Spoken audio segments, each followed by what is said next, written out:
Hi hello friends, എല്ലാ കൂട്ടുകാർക്കും ചെമ്പനീർ പൂവിൻ്റെ പുതിയൊരു റിവ്യൂയിലേക്ക് സ്വാഗതം. അങ്ങനെ നമ്മുടെ സച്ചി ഒരു സമ്മാനമൊക്കെ ആയിട്ട് വരികയാണ്. അങ്ങനെ ആ സമയത്ത് ചന്ദ്രയാണെങ്കിൽ പാല് ചോദിച്ചെത്തുന്നുണ്ട്. അപ്പോൾ അത് ചെയ്തോ ഇത് ചെയ്തോ എന്നൊക്കെ ഇങ്ങനെ ചന്ദ്ര രേവതിയോട് ചോദിക്കണേ കേൾക്കുമ്പോൾ സച്ചി ചോദിക്കുകയാണ്, ഇവിടെ ഈ ഒരു മരുമകൾ മാത്രമേ ഉള്ളൂ, വേറെ 2 മരുമകളും കൂടിയില്ല, അവരോട് ചെയ്യാൻ പറഞ്ഞൂടെ എന്നൊക്കെ ചോദിച്ച് അങ്ങനെ ദേഷ്യപ്പെടുന്നുണ്ട്. എന്തായാലും ചന്ദ്ര പാലും കൊണ്ട് റൂമിലേക്ക് പോവുകയാണ്. അതേ സമയത്ത് സച്ചിൻ രേവതിയും കിടക്കുന്നത് ഹാളിലാണ്.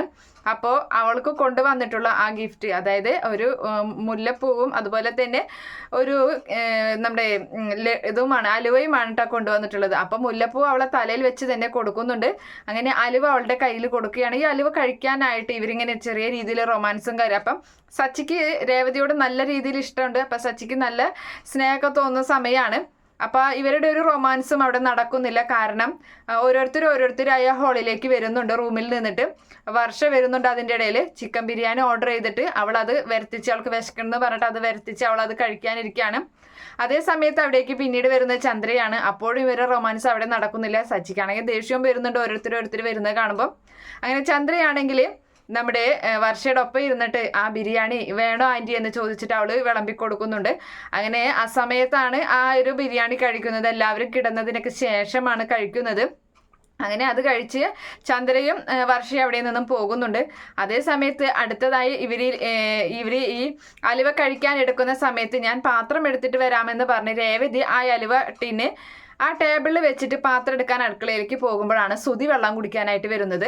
അപ്പോൾ ശ്രുതി അലുവയുടെ ടിന്ന് കാണുമ്പോൾ അലുവ എന്നും പറഞ്ഞ് അത് എടുക്കുന്നുണ്ട്. അങ്ങനെ ശ്രുതി വേഗം വാടി, നമുക്ക് അലുവ തിന്നാടി എന്ന് പറഞ്ഞിട്ട് അങ്ങനെ വിളിക്കുകയാണ്.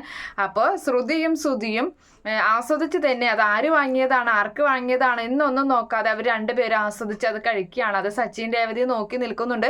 സച്ചിക്ക് ദേഷ്യം വരെയാണ്. രേവതി പറയുന്നുണ്ട് ഒന്നും മിണ്ടണ്ട എന്നിങ്ങനെ ആക്ഷൻ ഇടുകയും ചെയ്യുന്നുണ്ട്. അങ്ങനെ അവരത് മുഴുവനും കഴിച്ച് അവിടെ നിന്ന് എഴുന്നേറ്റ് പോവുകയാണ്. അങ്ങനെ പിറ്റേ ദിവസമാണെങ്കിൽ പിറ്റേ ദിവസമല്ല, കുറച്ചു നേരം കഴിയുമ്പോഴേക്കും ചന്ദ്രയ്ക്ക് ഈ ബിരിയാണി കഴിച്ചതിൻ്റെ ഗ്യാസ് പ്രോബ്ലവും കാര്യങ്ങളൊക്കെ വരികയാണ്. അവൾക്കാണെങ്കിൽ ഭയങ്കര നെഞ്ചുവേദന, ഗ്യാസ് പോകുന്നില്ല, അങ്ങനെ ഓരോ പ്രയാസവും കാര്യങ്ങളൊക്കെ വരികയാണ്.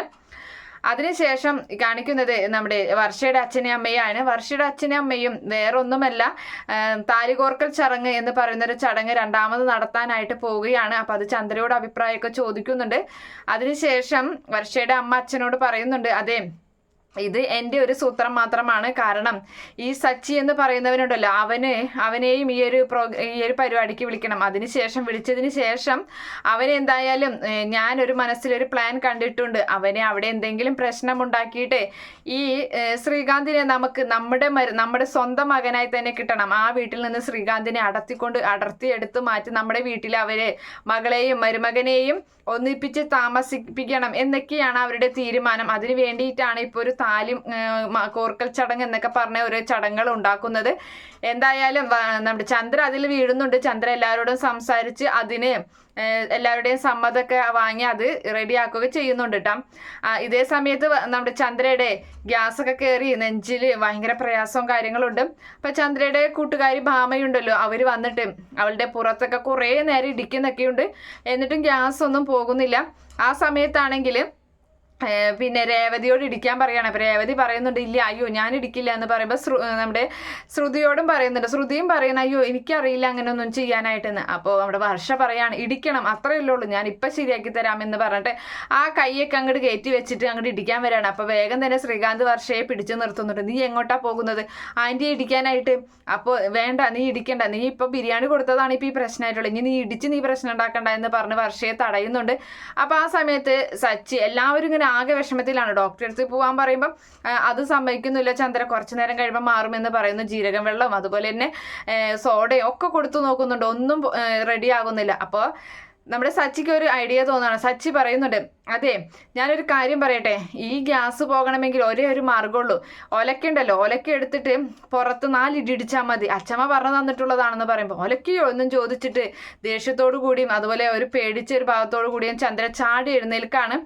പെട്ടെന്ന് ചന്ദ്രയ്ക്ക് ഗ്യാസ് അങ്ങോട്ട് എമ്പക്കം പോലെ ഗ്യാസ് ഇങ്ങനെ പോകുന്നുണ്ട്. അപ്പോൾ ചന്ദ്രയ്ക്ക് നല്ല ആശ്വാസം വരികയാണ്. അപ്പോൾ നമ്മുടെ സച്ചി പറയുന്നുണ്ട് ഇത് എൻ്റെ ഒരു സൂത്രം മാത്രമായിരുന്നു, കാരണം പേടിച്ച് കഴിഞ്ഞു കഴിഞ്ഞാൽ ഈ ഗ്യാസൊക്കെ തന്നെ പോകുമെന്ന് എനിക്കറിയാം, അതുകൊണ്ട് ഞാനൊരു സൂത്രം പ്രയോഗിച്ചതാണെന്ന് പറയുന്നുണ്ട്. എന്തായാലും നമ്മുടെ ചന്ദ്രയ്ക്ക് ആശ്വാസമാകുന്നുണ്ട്. അങ്ങനെ ഒരു ഭാഗമൊക്കെയാണ് എന്തായാലും വരാൻ പോകുന്നത്. Okay friends, by, thank